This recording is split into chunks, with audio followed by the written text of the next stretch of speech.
Hello everyone and welcome to my Boookathon vlog. Today is day 1 and I'm really excited to read all the things. I've actually already finished a book, so this is going to be a little bit disjointed of a vlog because I started a little early, so I'm just going to fit things in a way that's like a good flow with the vlog. But today it is Monday and I'm very excited to have reading sprints tonight with Gwen and Gabby and just kick off this readathon with a bang. I, again, have already finished one book. I'll talk a little bit about that later. And then I'm also really excited. Somebody's walking by my car. I feel like I've got a pretty jam-packed week ahead. We've got reading sprints tonight. Tomorrow night, Gwen is doing a cozy hobby sprints type thing on her Patreon. Then on Wednesday, I'm going to be on reading sprints with Jessie. And then on Thursday, we have our Bellwoods Game book discussion. I don't think I have any plans for Friday right now, though I don't know. I'll probably get on reading sprints because I'm pretty sure Hannah from the Teacher's CBR does reading sprints on Fridays right now. So probably will hop on those. And then this weekend, on Saturday, I'm not sure what I'll get into. But then on Sunday, we've got our movie night to wrap up the readathon, which we're going to watch Night Books. I have seen that one. It is based off of J.A. White's book, Night Books, and I really like the movie. I like the book too, so I'm excited to share that with other people and kind of have a little movie watch together. But anyways, I think that's it. I'll update you guys a little bit later, but for now, I'm going to go get some lunch.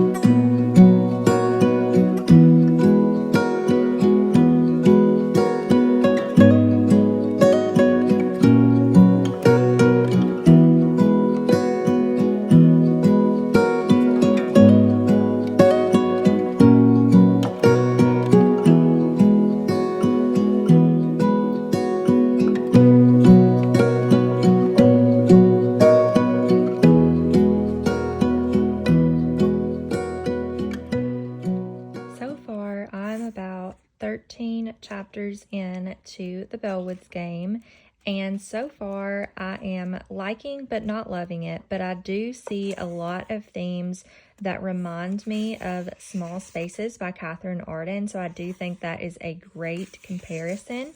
I love how illustrated the book is. There are a couple things that I'm not loving so far. Those would be particularly that there is a theme of bullying in this book.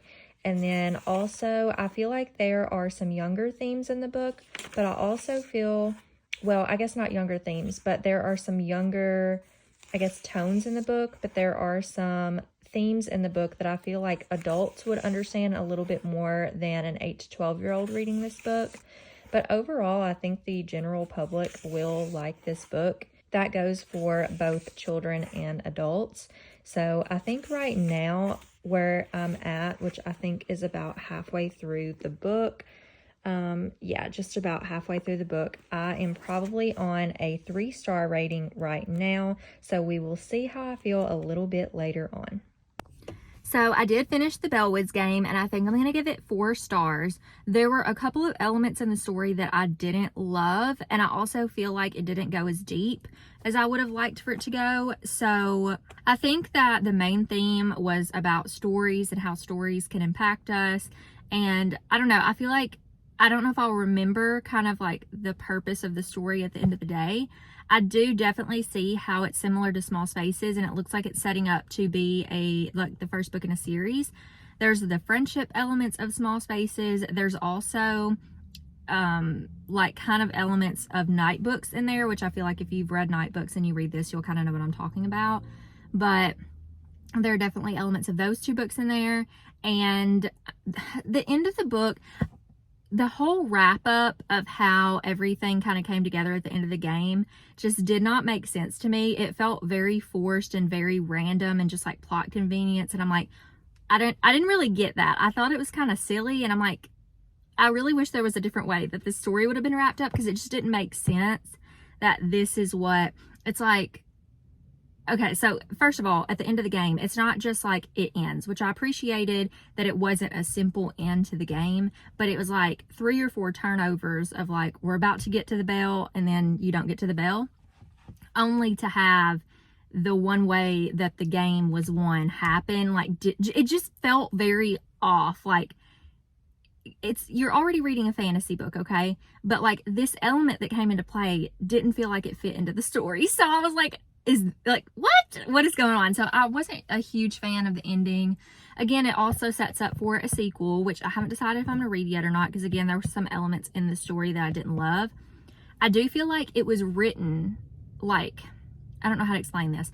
The tone of the book was written well for like a middle grade, but there were some themes like talking about parents' financial like struggles and stuff, and I can't remember like the other things, but there were some like more adult topics that I feel like would go over kids' heads.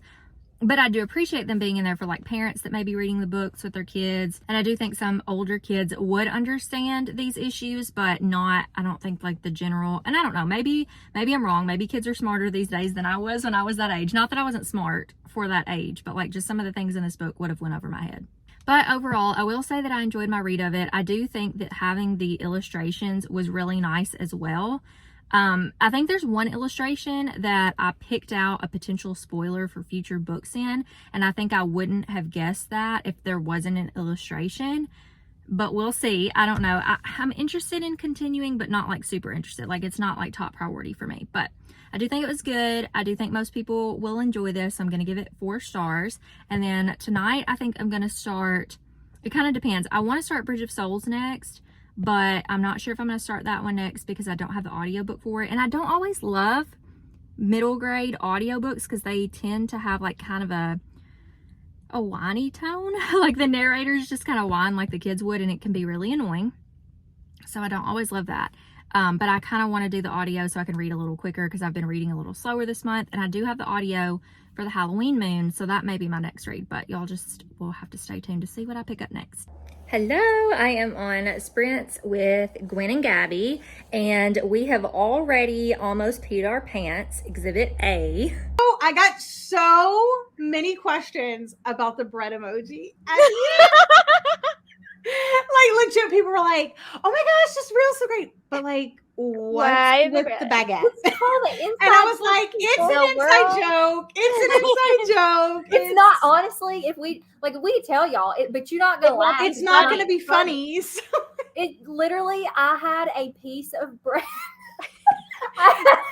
Okay, Gwen is trying to clean up the hotel room, and I go over and I put my hand on this like rounded thing, and I'm like, it's wrapped in a napkin, you know, and I'm like, guys, what is this? And Keisha says in her most country accent ever, Gabby can attest, it's my bread. And literally the whole trip, we would say that. Like, we were trying to imitate the way she said it, but Keisha's like, wow, I do not sound like it. I'm like, well, what about the part where we stick our heads out the door and Keisha has the derpy ghost? I'm gonna pee my pants. I was facing the wrong way. Like, it's like, okay, Gabby, the shortest of the three of us, is like the top ghost. Okay, I'm like kneeled down, crouching out. I do it perfectly, and here comes Keisha. Who's looking over there? That was awesome. Some of the best memories ever. And now I'm about to start the Bellwoods Game. I've already read that, Bridge of Souls. So this is going to be my next book. My audiobook did come in, so that's what I'm going to be starting next. I'm using my Gaggle of Witches bookmark that Yvette made for all 3 of us. So stinking cute. I just love it. I'm so glad I have this to use and like as a memory, but I'll let y'all know how Bridge of Souls goes. It has been a while since I've read the Cassidy Blake series, so I don't know if I need a refresher or not, but I did love what I read from the first 2 books, so I'm going to continue reading, and I'll update y'all when I have something to update on.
my favorite times of the year. It's Pumpkin Patch Day!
Updated the vlog. So I started and finished Bridge of Souls by Victoria Schwab, which is the third book in the Cassidy Blake series. This is a really solid series, especially if you like to explore real life haunted places without actually going there. I would recommend reading the series. I will say that I don't really read books like this anymore with some of the elements that are in them, but I wanted to finish out the series, and I do still think it's a really good series, especially how this one ended. It really tugged at my heartstrings, and I feel like I probably would have cried had I read this book 2 years ago, like right after I'd read the first and second books, but I waited too long. But I did enjoy this. I'm going to give it 4 stars. Definitely check it out. Like I said, if you like historical, like legends and lore around the world's most haunted places. This one was set in New Orleans, so that was really interesting. And now I'm going to be starting The Night Housekeeper by Laura Simph. I just got this yesterday. I pre-ordered it. It is the sequel to The Clackety, which is one of my favorite spooky middle grade books. It's not like a perfect one. Like I gave it 4 out of 5 stars, but I really loved it and I recommend it a lot. So I'm really excited to continue in this series and see what Evie Von Rath is up to next. This one I think is where some ghosts disappear, and the night housekeeper is responsible. So really excited to jump into this one. It also is illustrated, which I love in spooky middle grade books. So I will update you guys once I read a little bit and let you know what I'm thinking so far. We are about to head downtown to a fall festival. Our friend Noah and his band are playing down there. So we don't usually go, and I've never been before, so I'm not really sure if it's going to be anything worth vlogging, but I decided that I was going to take my I take my phone everywhere, but I guess like film this just in case. If anything, I will put a clip of NA the band in here because you guys should follow them. If you don't, they are amazing. But we're headed down there a little bit. It's a little overcast right now. It was sunny earlier today, but now I'm like, is it gonna rain? I have no idea, but I'm gonna take you guys along with me, and maybe it'll be a little something worth including in the vlog. But he is more now.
going to be my wrap up of the vlog. I decided that I had to don my Let's Go Ghouls like Halloween fall moo one more time for you guys because I'll probably only have it for like one more week or have one more week that I can wear it before the season changes from, well, I mean, it's still gonna be autumn, but like, anyways, so I'm donning my moo for you guys.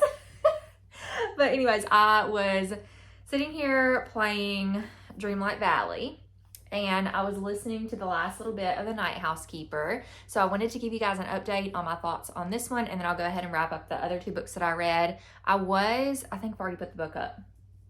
I think it's down here. I was going to read one more book, but I'm kind of feeling burnt out. So I was going to read The Halloween Moon by Joseph Fink, and I feel really bad for Joseph because I keep putting his book off, and I'm sure it's going to be great. But I'm just feeling a little burnout on middle grade right now. And I'm also just overall not reading a lot in my life. I'm reading kind of slow. And so I don't want to force myself to read if I'm not feeling like it. But the good news is I did fulfill all of the readathon prompts with the 3 books that I did read.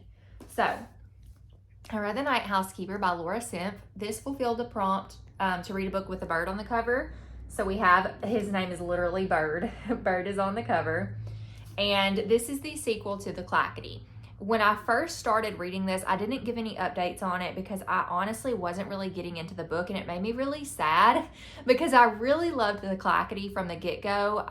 That was Laura's debut, and I felt like for a debut author, she really knocked it out of the park, and it didn't feel like she was new. It felt like she was a very seasoned writer, and I loved the story. I loved the world we went into and the different homes that Evie Von Wraith got to explore.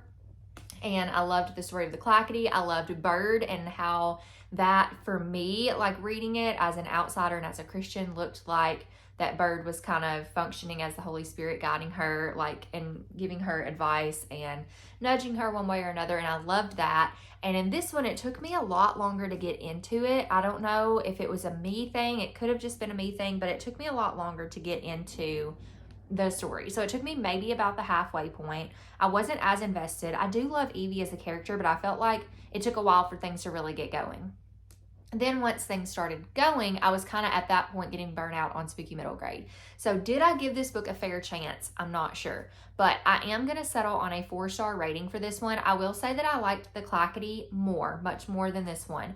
And I did give that one 4 stars, but I'm just going to say The Clackety's like a high 4 and this would be like a low 4 because I feel like this book at the end of the day, at the end of the book, really deserves nothing less than a 4-star. And there is going to be one more book in this series, which I'm really excited about because we're unlocking some things now that I didn't realize were going to come into play. So I'm very intrigued by that and by some secrets that are going to be unraveled. So I would still recommend this series. And like I said, I think it was just a me problem with getting into this one this time. Then the next book that I want to talk about is the second book that I read for the readathon, and that is Bridge of Souls by Victoria Schwab. And this one fills the prompt of reading a book with a word associated with death in the title, and I would say souls would be a word associated with death. This is the 3rd and final book in the Cassidy Blake series, and it follows Cassidy Blake as she is traveling around the world with her parents to visit the world's most haunted places. Her parents are called the Inspectors. They have this TV show that is like, they're like paranormal experts, and they go to the world's most haunted places and they film like kind of a ghost series. And then Cassidy, she can actually see ghosts. Her parents don't know this, but she had a near-death experience, and so she can see ghosts. She can cross through the veil, and she actually has a best friend that is a ghost named Jacob.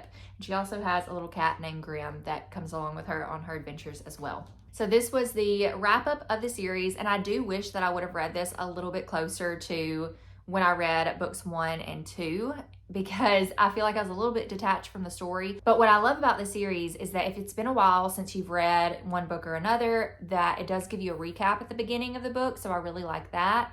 And so yeah, I liked this one. I thought it was good. I definitely feel like I would have cried towards the end had I read this closer to the other ones, but again, I was a little bit detached from the story because it had been so long since I'd read it.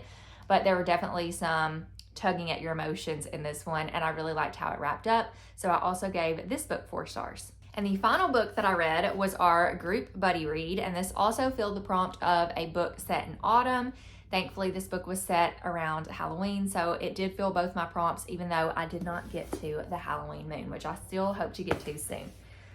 And by soon, I mean probably next year, but still, I do plan to get to it. But this book was, like I said, our group buddy read, and it is my least favorite book of the readathon. I ended up dropping my rating. It was a 4, but I ended up dropping it to a 3-star on Goodreads and a 3.5 on Storygraph, just because I don't feel like this is a super memorable book for me. And there were a lot of things that were confusing, or a lot of things that I just didn't enjoy about the story. I do think that the general public will like this book, and I mean that for being both the intended audience as well as adults. So I do think that it is good, and I think honestly the biggest part of this was the illustrations. I just feel like, there we go, I'm trying to focus it and I never am good at this, but I feel like the fact that this book had so many illustrations is really what made the story so great. And I almost wonder how I would have enjoyed it without them, like if it would have affected my rating. I mean, it could have been a 2, honestly, probably without them. So I will recommend this book, but I will say it's not one of my personal favorites.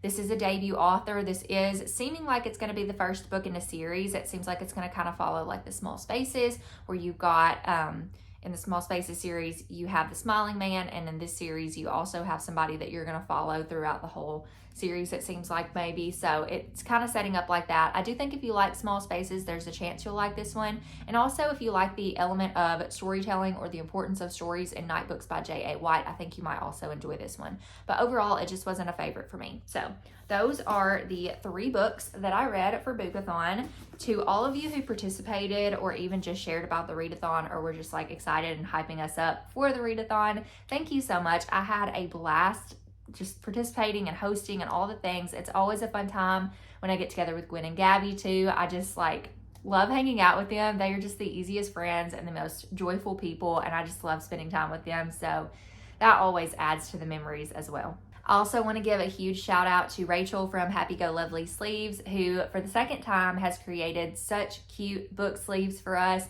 I believe she had a little bit extra fabric of the magical toads left, where she might be able to make some more book sleeves and happy corners. So keep an eye out if she does post more about those, if she does make those. I know she's super busy, but if she does create more book sleeves with the fabric, I'll make sure to share that over on my Instagram. So definitely check these out. Rachel makes the sturdiest, best quality book sleeves. I love, like, you could tell she puts a lot of hard work into them, but they're actually seriously the best quality book sleeves that I've ever gotten.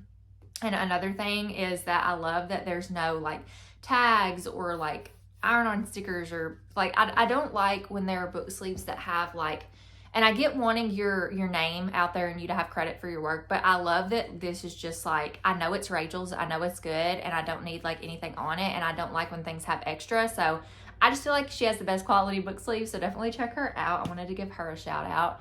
But I think it's about time that I get back to Dreamlight Valley. I'm just having a cozy day over here. I think I'm going to do some Bible study, and that is going to be something else I'm implementing soon on my channel, is I'm going to start talking about a little bit more faith-based content. So if that interests you, definitely keep an eye out. But again, thank you all so much for participating. I appreciate you so much. If you made it this far in the video, go ahead and leave a ghost emoji down below, because Boookathon, what else is more fitting than that? But I hope you all have a great week, and I will see you in my next video. Bye, friends.